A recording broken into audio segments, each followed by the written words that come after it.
game, make a game, what's a game, what's a game? I'm a Kamen Rider.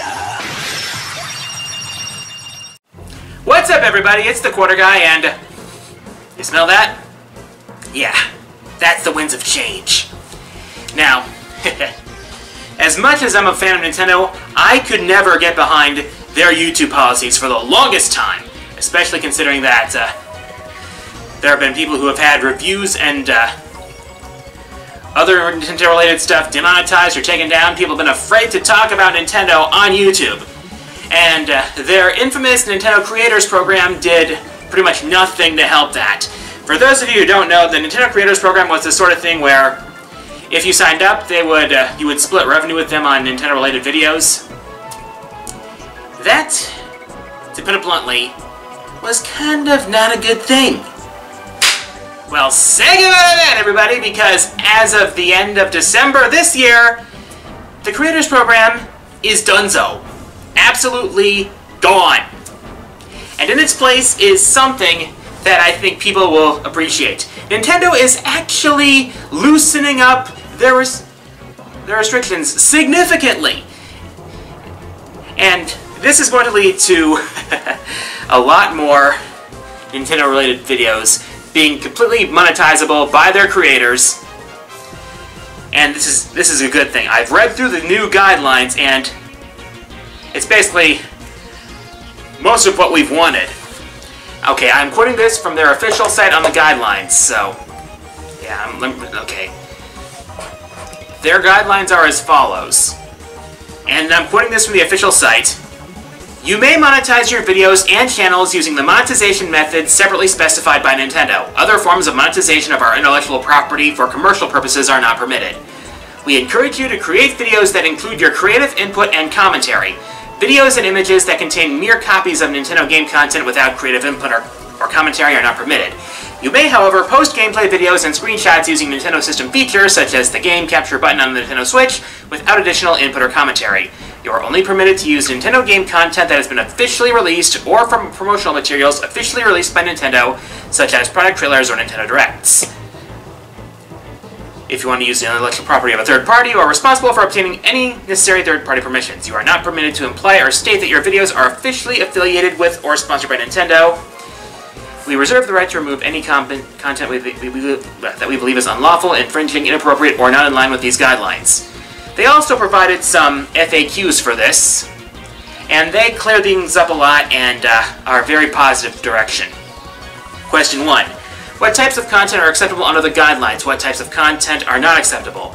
Their answer: we encourage you to use Nintendo game content in videos and images that feature creative input and commentary. For example, Let's Play videos and video game reviews are within the scope of the guidelines.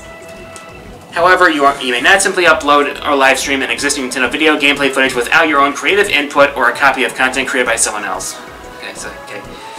For example, mere copies of Nintendo promotional trailers, tournaments, music soundtracks, gameplay sequences, and art collections are outside the scope of the guidelines. So yeah, Let's Plays and reviews are clear to go with monetization. And their monetization methods include Facebook, Nico Nico Douga, OpenRec, Twitch, Twitter, and YouTube. And this is a big thing, because it's clear that, it seems that Nintendo realized that people making YouTube videos with creative commentary and reviews for their games isn't this basically a form of free advertising? That's why it frustrated me with their old restrictive policies, and I welcome these new policies, for the most part at least. You can't exactly upload just straight footage from the games without creative commentary, which is maybe problematic in some cases, but this is definitely a step in the right direction. I am thankful for this new change, and I am glad the old policies are going out the window. Seriously, I'd give those old policies one big middle finger. So, I might find a Nintendo game to Let's Play to celebrate this moment at some point. After I eventually get to Beautiful Joe, of course. Because that's the one I want to do next.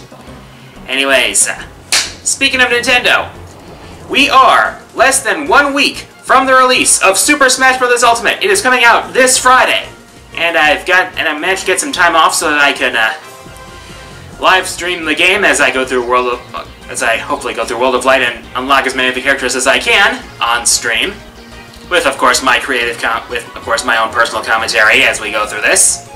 So, meanwhile, my next countdown is my top 10 Final Smashes, which I've already begun scripting, so look forward to that. Hopefully I'm trying to get that out this month. Alright. Question of the week. Who will be your first main in Smash Ultimate? As always, leave your answers in the comments. Favorite comments will be featured in the next episode. Here are last episode's winners.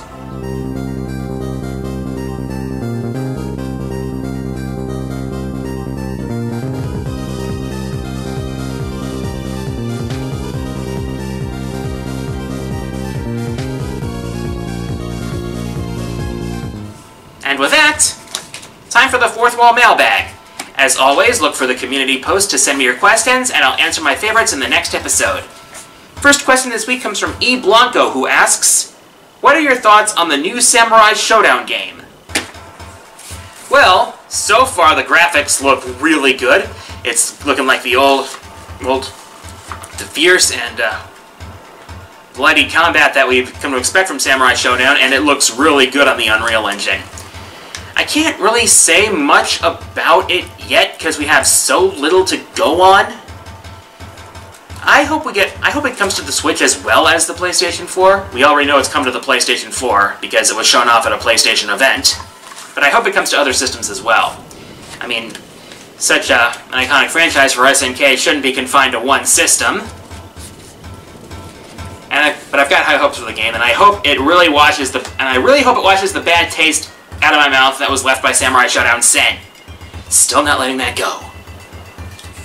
Next question comes from Master of Jean Alter, who asks, have you considered making a list of games you know are bad but still enjoy? I already have. A couple years ago, I made my list of my top 10 guilty pleasure games. Just go look through my backlog. Go look it up if you are so inclined. It's got some maybe some takes that you might think are kind of spicy, but yeah, they're games I admit are flawed, some are even bad, but I still enjoyed them at some point. Next question comes from Self, the Prince of Light, who asks, who is your favorite mascot legendary Pokemon? That's kind of a hard one for me, but if I had to choose, I would probably say Solgaleo, because I love its majestic design. I love its sun motif. I just love how much of a presence it gives off. It also helps that it evolves from one of my favorite Pokemon from Generation 7, that being Cosmog. Honorable mentions go to Kyogre, Rayquaza, and Lugia. Alright, next question comes from Saki Suzura, who asks, which elemental power do you think best suits your personality? I'd probably say fire, because I'll fully admit that I tend to charge into things head first. I tend to go in guns blazing, so to speak, so yeah, fire. Last question comes from White Darkness, who asks, so what are your thoughts on Dr. Wily Machine number 7 being an assist trophy? War flashbacks.